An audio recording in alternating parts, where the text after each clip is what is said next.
Kung mahal tayo ng Diyos, bakit mas marami ang naghihirap sa mundo? Hindi naman yung pagmamahal ng Diyos yung nagbago. Yung pagkakakilala natin sa Diyos, yung naiba. Kasi para rin yung kung mapagmahal ng Diyos, bakit ang daming religion nag-aaway? Nagbago bang pagmamahal ng Diyos? Hindi. Pero yung pagkakakilala natin sa Kanya, nagbago. Maraming naghihirap kasi ang pananaw nila na natutunan lang din nila sa magulang nila is, anak, ito lang tayo. Anak, ito lang yung pangarap natin na naging cycle. Kasi yun yung naitanim.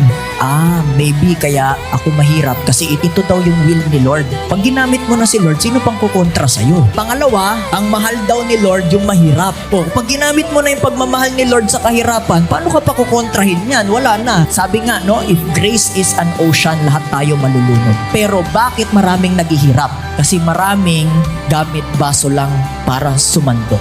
Tapos, pag inom, sasabihin, kawawa naman ako. Sabi ni Lord, bakit ka ba